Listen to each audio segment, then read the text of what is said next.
자, 거기 6페이지 보시면 제5장 조세채권의 우선이 있거든요.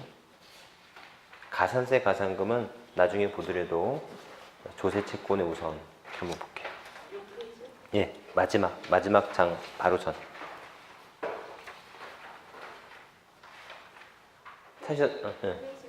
예, 페이지가 안 써있네. 조세채권의 우선 찾으셨어요? 이렇게. 자, 다시 한번 우리 외워볼래요? 첫 번째,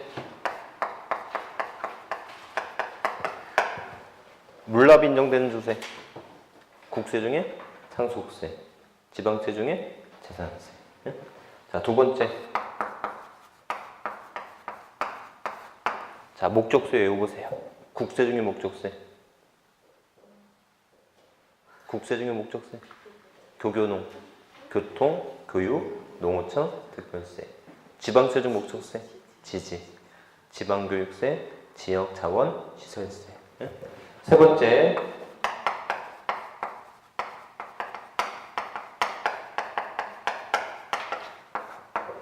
부동산 관련 조세.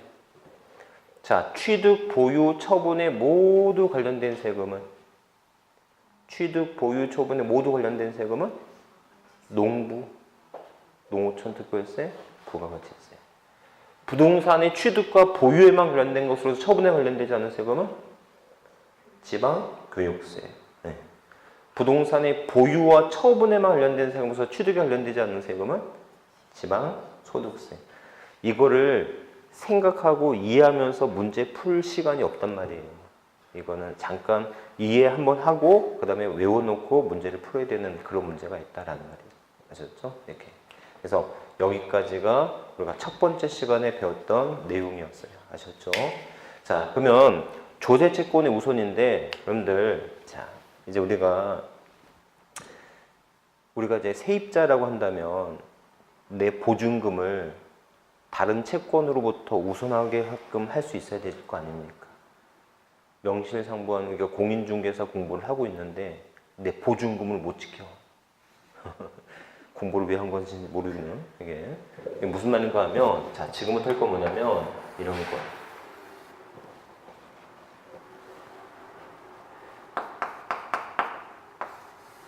답이요. 10억짜리 부동산이 있는데요. 뭐가 없어요? 돈이 없어. 그래서 을한테 5억을 빌려옵니다. 근데 이 을이 큰 돈 5억을 그냥 빌려주진 않겠죠. 응? 뭐가 된다? 갑에게 저당권을 설정해줘요. 오케이, 저당권이라고 하는 건 뭔지 알겠죠? 앞으로 이제 배울 거고. 자, 그럼 용어부터 한번 해볼까요? 용어. 저당권을 설정해준 갑을 우리는 민법적으로 뭐라고 하죠? 혹시 압니까? 채무자인데. 저당권 설정자라고 하는 거예요.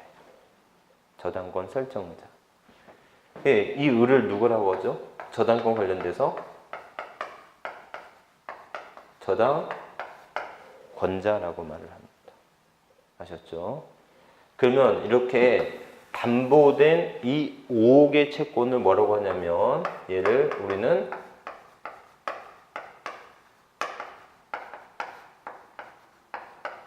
피담보 채권이라고 표현을 하게 돼요. 그래서 공부를 하면서 가장 처음에 힘든 점이 뭐냐면 용어를 몰라. 용어를 몰라서 공부가 되게 어렵게 느껴져요. 그런데 여러분들 영어 공부 해보셔도 알겠지만 모든 단어를 다 외우고 영어 공부 시작하지 않죠.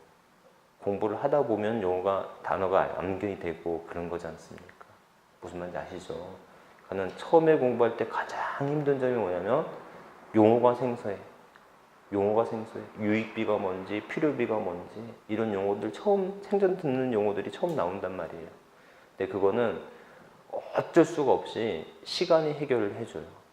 한 달, 두 달만 지나면 그 용어들에 대해서는 큰 의미 없이 부담감 없이 공부가 될 수 있단 말이에요. 제가 하고 싶은 말은 뭐냐면 굳이 용어집을 사가지고 용어만을 공부한다는 그런 어떤 어리석은 공부는 안 해도 된단 말이에요. 아셨죠? 용어는 공부하다 보면은 용어가 알게 되고 용어가 알게 되면 그 다음부터 공부가 시작되는 거예요. 아셨죠? 그렇기 때문에 용어에 대한 용어 어려움에 대한 생소함에 대한 어떤 그 부담감이나 조금 귀찮음은 조금만 시간이 해결해 줄 거니까 그런 것에 대해서 너무 힘들어하지 말라는 거 아셨죠?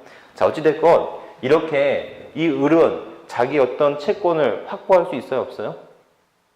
확보할 수 있지. 왜? 10억이라고 하는 물건에 대해서 자기가 저당권자이다 보니까 그 어떤 채권보다도 더 우선할 수가 있단 말이에요. 아셨죠? 자, 그 다음에 문제는 뭐냐면 이 갑에게 병이라고 하는 사람이 있는데 이 병은 세입자예요. 세입자인데 여기에 뭐 2억의 보증금이 있대요. 보증금은 생각해보면 집주인 입장에서는 채무죠. 빚이지, 빚. 세입자가 나갈 때 나 돈 줘 그러면 줘야 될 의무잖아요. 맞죠? 누구 입장에서는? 세입자 입장에서는 채권이지. 단 권리지 않겠습니까? 맞죠? 그러면 갑의 재산이 10억인데 을은 5억의 채권이 있고 병도 사실상 2억의 채권이 있다면 지금 다툴 필요 있어요, 없어요? 아직까지 다툴 필요 없죠. 경합하지 않아도 되잖아요. 아직까지는 충분하잖아요. 맞죠? 자, 그랬을 때 또 뭐가 있냐면 정이라고 하는 근로자가 있어요. 정이라고 하는 근로자가 있는데 이 근로자가 3억의 체불 임금이 있어요. 임금 채권인 거지. 그러니까 정이라고 하는 것은 여러 사람일 수도 있겠지. 아셨죠? 그러면 결국은 갑의 재산으로 10억인데 5억, 2억, 3억의 채권이 있으니까 아직까지는 크게 누군가 피 터지는 일이 없을 수 있겠죠. 아직까지는 그러니까 충분하다기보다는 가능하단 말이죠. 여기까지 이해하셨죠? 자, 이들 사이에서가 문제가 되는 게 있는데 이들 사이, 채권자들의 사이를 조정하는 걸 우리 민사특별법이라고 하는 겁니다. 아셨죠? 민사특별법에서는 이 사인 간의 채권의 금액에 중개사법에서도 배울 거고요. 이 사인 간의 우선순위를 배울 거야. 이해하셨죠? 그런데 우리는 지금 세법을 배우는 거잖아요. 그러면 세법에서 이걸 왜 배우느냐 하면 이렇게 채무가 많은 사람은요 99.9% 10억의 국세 등이 밀려있다라는 거예요. 세금도 체납 안 돼 있겠습니까? 세금도 체납돼 있겠지. 제 말 이해하셨죠? 그래서 여러분들이 가장 그 앞으로 실무하면서 또는 뭐 앞으로 살아가면서도 등기부 등본만 보고 판단하면 안 된단 말이에요. 왜? 그 사람한테 뭐가 밀려 있을 수도 있어요? 세금이 체납되어 있는 경우도 있을 수 있기 때문에. 알겠죠? 그러면서 우리가 지금 배우려고 하는 건 뭐냐면 이렇게 세금하고 기타 채권이 서로 경합되었을 때 누가 우선하는가라는 거예요. 만약에 세금이 우선하면 을, 병, 정 쟤네들 다 진짜 거의 자살할 분위기까지 가는 거 아닙니까? 전 재산을 다 잃어버리는 건데 그렇겠죠. 이렇게. 그래서 우리가 중개사법을 공부하는 또는 우리가 중개사 공부를 해야 되는 이유는 여러분들 공부하시다 보면 알겠지만 되게 유익합니다. 이게 되게 유익해요. 이게 살면서 아 이런 게 있었구나 또 이렇게 했었구나 내가 그때 당했네 라고 하는 그런 느낌도 많이 갖고 가장 중요한 게 뭐냐면 뉴스가 들려요. 뉴스 공부하다 보면 아 뉴스에 보면 아 저런 내용이 뉴스로 나오는구나 라고 하는 게들이 이제 들리게 되거든요. 어찌됐건 가장 근본적으로 이렇게 세금하고 채권들이 경합하는 경우가 분명히 살다 보면 있을 수가 있을 텐데 이때 누가 우선할 거냐라고 하는 것에 대한 규정이 없다면 너무 혼란이지 않겠습니까? 아셨죠? 그래서 누가 우선할 거냐라고 하는 것인데 자 원칙은 슬픈 예감은 틀리지 않죠. 슬픈 예감 뭐가 우선하겠어요? 국세 등이 우선하겠죠. 그래서 원칙은 국세 등이 우선합니다. 원칙은 국세 등이 우선해요. 아셨죠? 이렇게. 하지만 예외적으로 국세 우선의 제한이에요.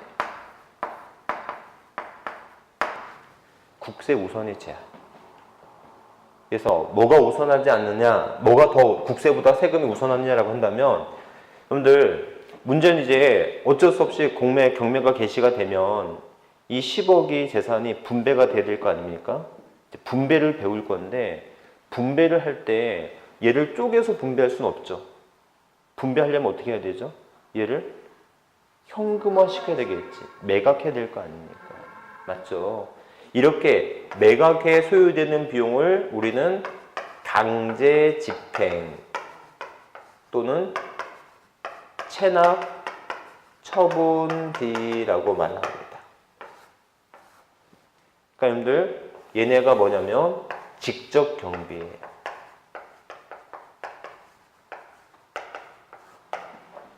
이 직접 강제 집행이나 체납 처분비는 이 모두들에 대한 뭐가 될까요? 공통된 비용이 되겠죠. 무슨 말인지 아셨죠?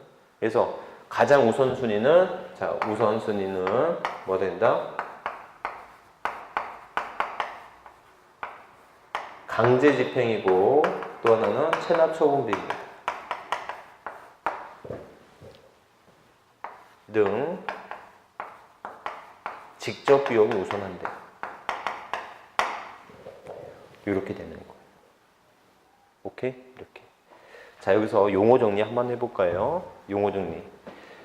강제 집행은 뭐고 체납 처분비는 뭘까? 선생님, 강제 집행이란 말 들어보셨어요? 응? 강제 집행이란 말 들어보셨어요? 체납 처분이란 말 들어보셨어요? 강제 집행은 뭐고 체납 처분은 뭘까? 응? 이렇게. 그래서 여러분들 그거 아십니까?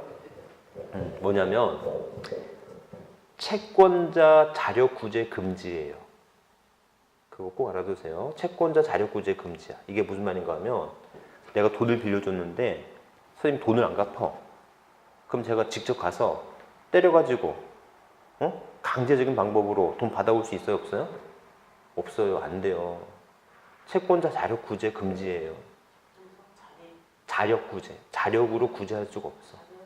구제 금지야. 원칙적으로. 아셨죠? 그러면 제가 돈은 분명히 빌려줬고 본인도 인정을 하는데 돈을 안 갚았을 때 나는 돈을 어떤 방식으로 받아와야 되죠? 법원에 부탁해야지. 법원에 부탁해가지고 가압류, 가처분 등을 해서 내가 돈을 받아올 수밖에 없지 않습니까?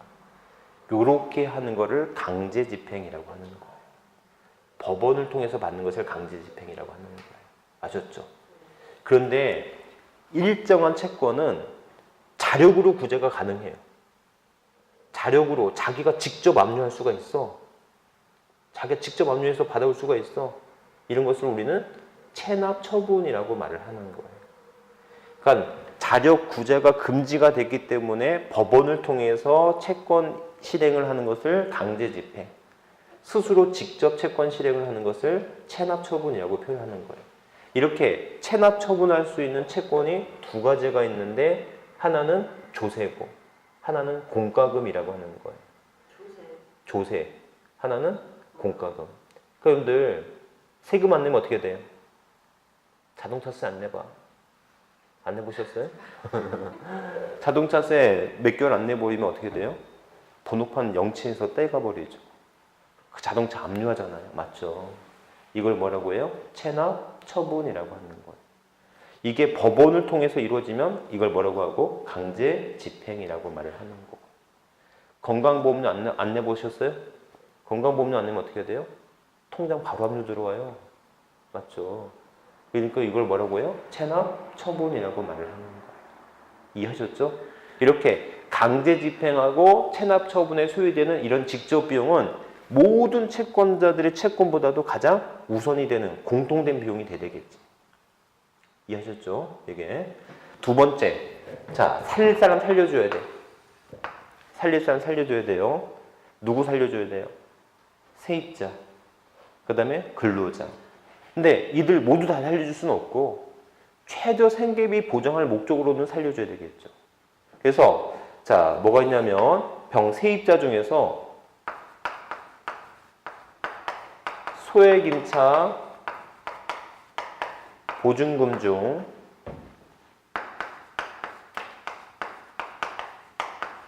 최우선 변제액이 소액임차 보증금 중 최우선 변제. 그래서 소액임차 보증금을 특별시냐, 광역시냐, 도냐 또는 시군구냐에 따라서 소액임차 보증금의 기준을 두고요. 그 보증금 전액을 우선하는 게 아니라 보증금 중 최우선 변제액을 따로 정해놨어요. 이해하셨죠? 소액임차 보증금이 8천만 원이다 그러면 8천만 원 중에서 뭐 60%인 4,800만 원만 우선하는 거예요. 아셨죠? 임차 보증금이 1억이야 라고 한다면 1억은 우선할 수가 없는 거라고요. 제 말 이해하셨어요? 그러니까 임차 보증금이 다 우선하는 게 아니고 소액 임차 보증금에서 그 중에서 일부만 우선시킬 수 있는 거라고요. 그럼 나머지는 우선해요? 못해요? 못해요. 아셨죠? 이게. 그래서 기본적으로 여러분들이 중개사법을 배울 때 요거를 이제 배울 거예요. 소액 임차 보증금 중 최우선 변제액의 기준. 이게 시도별로 다른단 말이에요. 아셨죠? 그 다음에 또 뭐가 있냐면 최종 3월분의 급여 3년간 퇴직금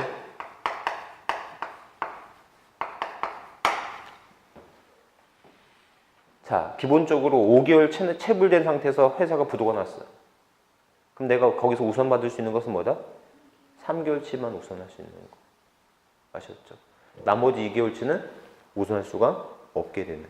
그러니까는 급여가 3개월치 체불이 되기 시작한다면 결단하셔야 돼요. 더 근무를 하게 된다면 그 이상의 급여는 우선할 수가 없게 될 수 있다는 거.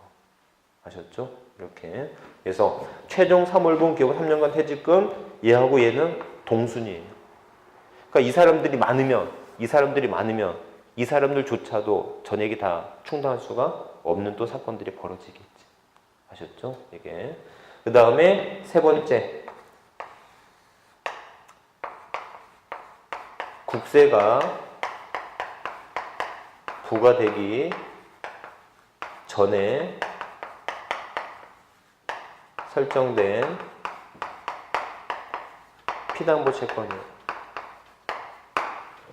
국세가 부과되기 전에 설정된 피담보 채권. 요렇게.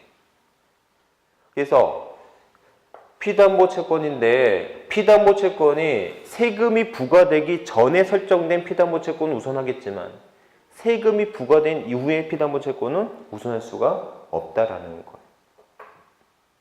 이해하셨죠? 이렇게. 그래서 오늘은 여기까지 이렇게 외우시면 됐는데 자, 결과적으로 다시 한번요. 그러면 여기서 시험 문제 나올 수 있는 건 뭐야? 아니 그러면 자, 만약에 내가 보증금 내고 세입자로 살고 있는데 내 보증금이 소액임차 보증금이면 좋고 소액임차 보증금이라 할지라도 우선할 수가 없는 부분이 있지 않습니까? 소액임차 보증금 기준이 넘었어. 내 보증금이 2억이야 라고 한다면 나는 그 보증금 한 푼도 우선할 수가 없는 경우가 생길 수 있는 거잖아요. 여기서 기억. 맞죠? 그러면 세입자가 보증금을 지킬 수 있는 방법이 뭐가 있지? 너무나 이거는 억울한 거 아니에요? 그러면 기본적으로 세입자가 할 수 있는 방법은 집주인한테 요구해야 돼. 뭘 요구해야 되냐면 전세권 설정이지. 집주인한테 전세권 설정해 달라고 하는 거지. 전세권 설정하면 내가 그 채권이 세금이 부과되기 전에 전세권은 내가 우선할 수가 있으니까. 무슨 말인지 아시겠어요? 이렇게. 근데 집주인한테 전세권 설정해 주세요. 그러면 어떻게 해요? 집주인? 그렇죠. 딴 데 가서 하라 그래요. 딴 데 가서 하라 그러겠지. 맞죠? 그렇죠. 어떻게 해야 되지? 어떻게 될까? 그래서 나온 제도가 확정일자인이라는 제도가 있죠. 확정일자인이라고 하는 거 아세요? 그래서 임차인은 임대차 계약서를 가지고 어디 가요? 시군구에 가셔가지고 그 확정일자인 코너가 있어요. 거기서 아무 말 하지 말고 임대차 계약서 딱 주면은 거기다 도장을 하나 찍어줘요. 그걸 뭐라고 해요? 확정일자인이라 하고. 이런 확정일자인을 받은 그 계약서는 보증금은 전세권을 설정한 것과 같은 효과가 있게 되는 거죠. 이해하셨죠?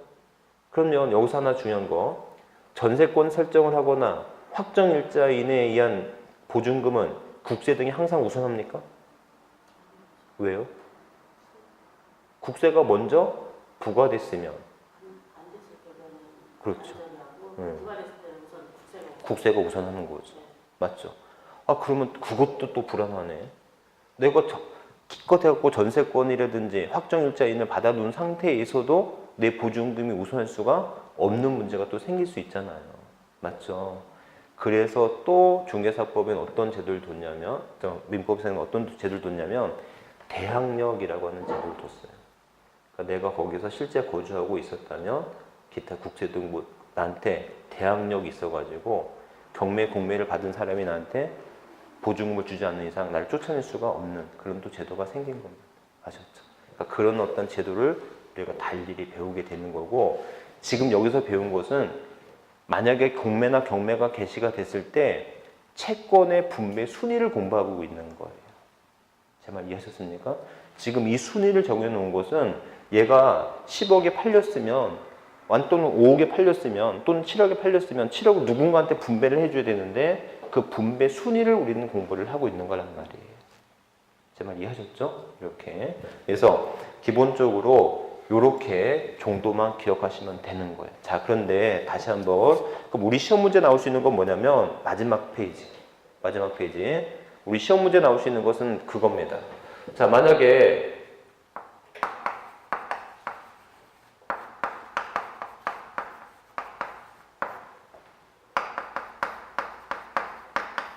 법정기일 전에 피담보 채권이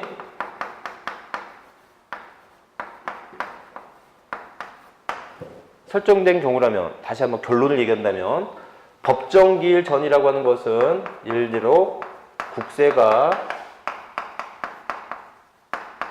부과되기 전에 피담보 채권을 설정했다면, 자, 결론적으로 얘기하면 원칙은 누가 우선해요?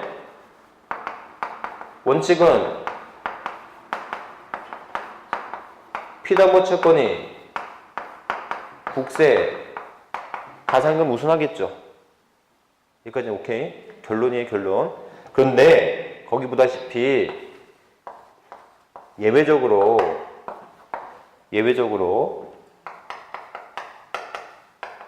당의 재산에 부과된 주세거든요. 당의 재산에 부과된 조세는 피담보 채권에 관계없이 항상 우선한다는 거예요. 그래서 자, 오늘의 결론, 마지막 결론 네 번째, 당의 재산에 부과된 조세라고 한다면 당의 재산에 부과된 조세는 국세 중에 뭐가 있어요? 국세 중에 상속세, 증여세, 종부세가 있고요. 지방세 중에서는 재산세, 지역자원, 시설세 등이 있습니다. 그래서 우리 시험 문제에는 얘를 물어보는 문제가 나와요. 얘를 물어보는 문제가 나옵니다. 자, 여기서 이제 이해 한번 해보죠. 자, 여기 한번 보실래요? 이것만 이해하면 돼요.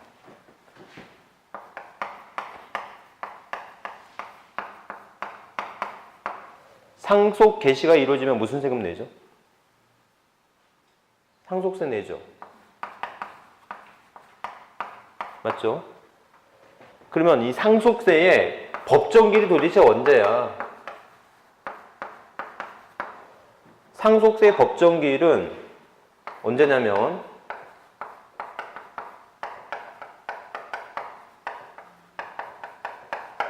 고지서 발송일이거든요. 네? 자, 그러면 이렇게 가정했을 때 여기에 피담보 채권이 여기 피담보 채권이 있으면 이 피담보 채권은 상속세가 우선합니까? 아니면 피담보 채권이 우선합니까? 원래대로 한다면, 원칙적으로 한다면. 피담보 채권이 우선했으니까 우선해야 되겠죠. 오케이? 자, 우선 여기서 한 가지. 선생님, 이제 피담보 채권이라는 말이 뭔지는 아시겠죠? 담보된 채권, 저당권이 설정된 채권. 피담보 채권은 저렇게 저당권을 설정해준 채권을 피담보 채권이라고 한단 말이에요. 그러니까 우리가 돈 빌려줬어. 이건 피담보 채권이 아니에요. 담보가 없잖아. 그러니까 신용으로 빌려준 건 담보가 아니잖아요.